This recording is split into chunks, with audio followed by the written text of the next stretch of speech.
Assalamualaikum warahmatullahi wabarakatuh.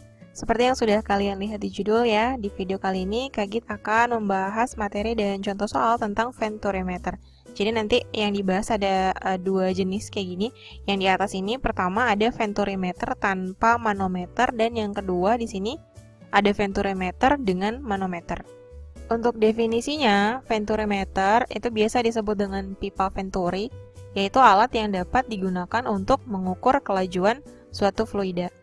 Untuk jenis yang pertama, ini pipa venturi atau venturimeter tanpa manometer ya. Kalau di buku-buku sih ada rumusnya. Nah, rumusnya tuh kayak gini ya, kalau mau rumus singkat.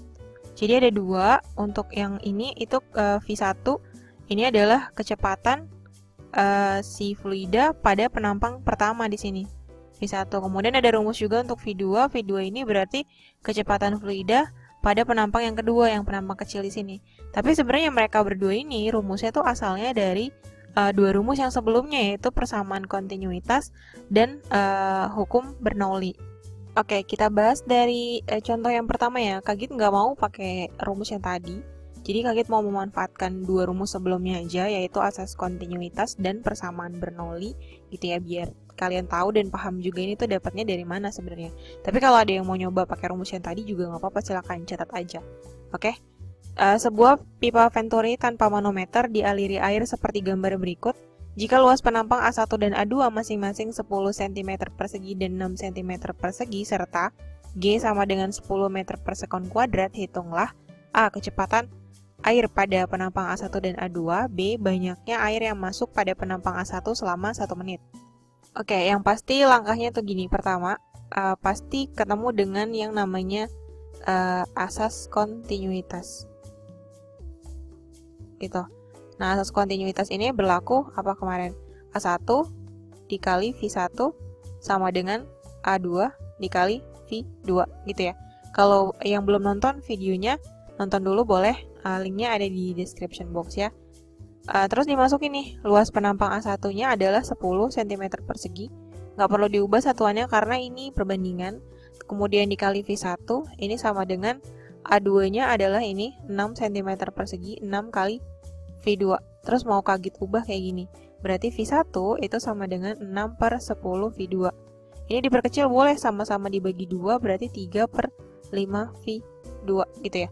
Nah, kita simpan nih, V1 sama dengan 3 per 5 kali V2. Oke, kemudian yang kedua, kita masuk ke persamaan Bernoulli. Tapi di sini tuh, rumusnya nanti disederhanakan lagi. Kenapa? Tidak ada perbedaan tekanan di sini. Berarti P1 dan P2 ini bisa diabaikan.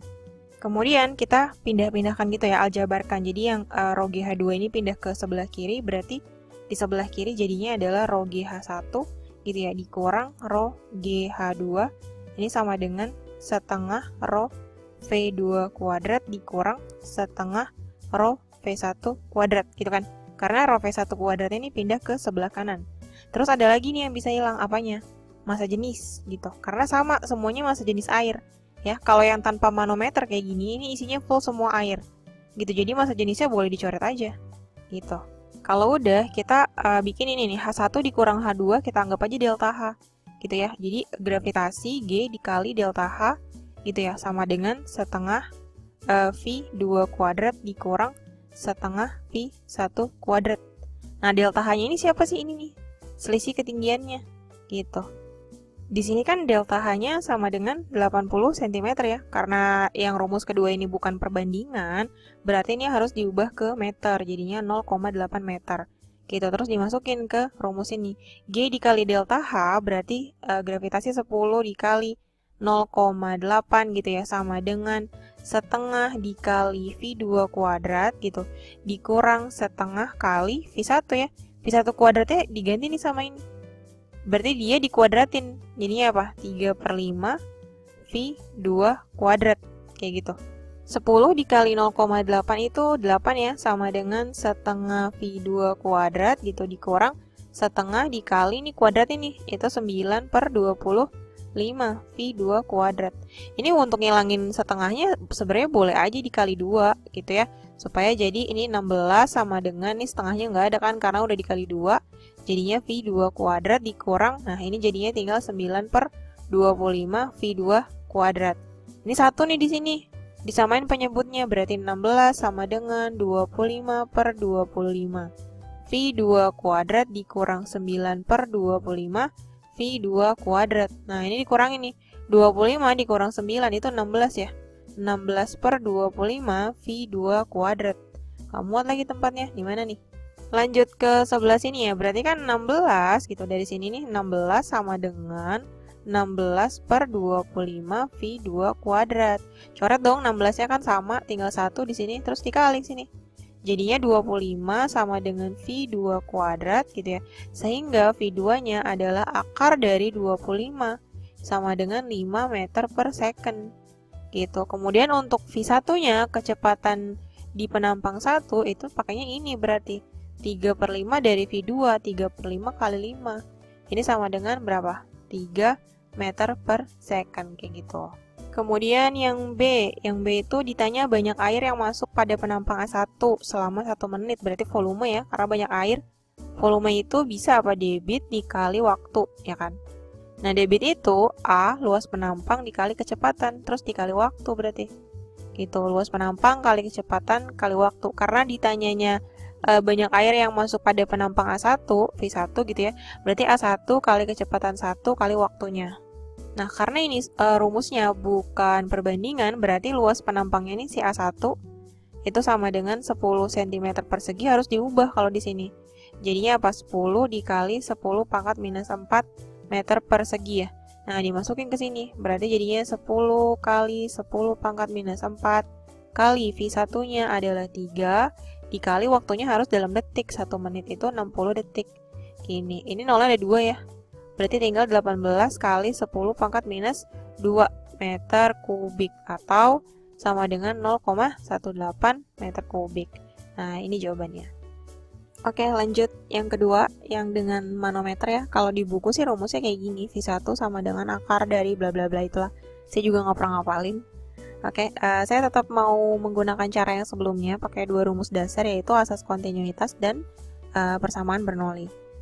Udara mengalir melalui pipa Venturi dengan manometer seperti gambar berikut. Jika perbandingan luas penampang pipa A1 dan A2 adalah 4:1 dan kelajuan air pada penampang besar atau V1 sebesar 1 meter per second, hitunglah selisih ketinggian raksa H jika massa jenis raksa 13,6 gram per cm kubik dan massa jenis air 1 gram per cm kubik.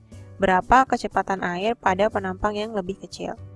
Ini soalnya ada yang salah ketik kayaknya di sini udara, tapi ininya air, soalnya air. Oke, mungkin air ya, ini salah ketik bukan udara. Jadi pertama yang diketahui adalah A1 banding A2 gitu ya, 4:1. Dimana si A1 ini adalah penampang yang lebih besar dan kecepatannya V1 itu sama dengan 1 meter per second gitu. Kemudian yang diketahui lagi ada massa jenis raksanya itu sama dengan 13,6 gram per centimeter kubik. Ini harus diubah jadi kilogram per meter kubik, tinggal dikali 1000 aja, berarti 13.600 kilogram per meter kubik gitu ya. Terus ada massa jenis air, ini adalah 1 gram per centimeter kubik dikali 1000, berarti jadinya 1000 kilogram per meter kubik. Oke. Nah, pertama itu pasti berlaku asas kontinuitas, di mana A1 kali V1 itu sama dengan A2 dikali V2. A1 banding A2-nya 4:1 gini. Terus V1-nya itu katanya 1 gini. Ini dikali V2. Ya udah, berarti 4 sama dengan V2 gitu ya. Artinya kecepatan aliran air pada penampang yang lebih kecil V2 itu sama dengan 4 meter per second. Ini udah kejawab ya. Yang kedua, itu kita masuk ke persamaan Bernoulli. Persamaan Bernoulli-nya yang udah disederhanain aja tadi. Ada rho GH1 gitu ya dikurang rho GH2, ini sama dengan setengah rho V2 kuadrat dikurang setengah rho V1 kuadrat. Nah, massa jenisnya antara ruas kiri dan ruas kanan itu beda, karena yang barengan si H ini ya, barengan ketinggian itu adalah si raksa, berarti di sini pakainya massa jenis raksa nih. Sedangkan yang di sebelah sini adalah massa jenis air. Nah, berarti bisa digabungin nih. Jadi massa jenis raksa dikali gravitasi dikali delta H ya. H1 kurang H2. Delta H atau H aja juga, boleh juga. Karena ini selisih ketinggian kan. Sama dengan setengah rho air gitu ya. dikali V2 kuadrat dikurang V1 kuadrat. Nah, setengahnya boleh ke sini nih, jadi dikali 2 gitu ya. 2 kali rho raksa dikali gravitasi dikali H, boleh delta H, boleh H, bebas ya. Yang penting intinya adalah selisih ketinggian.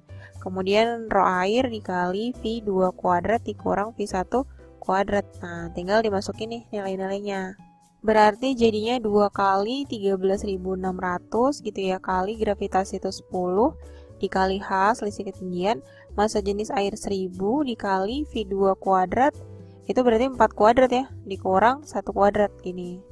Ini ada 0, 3, D, ini 1, 2, 3 kan 1000, hilang sama ini 1, 2, 3. Nah, sisa di ruas kiri itu 2 kali 136 dikali H sama dengan 4 kuadrat tuh 16 dikurang 1 gitu ya. Berarti ini 15 ya. Jadi H sama dengan 15 per 2 kali 136.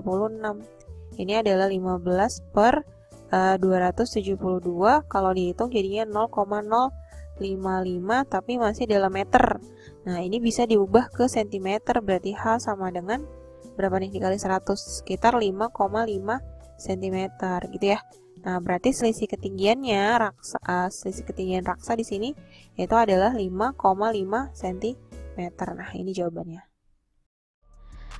Oke, segitu dulu untuk video kali ini. Jangan lupa like, comment, and share videonya ke teman-teman kalian supaya bisa belajar bareng-bareng di sini.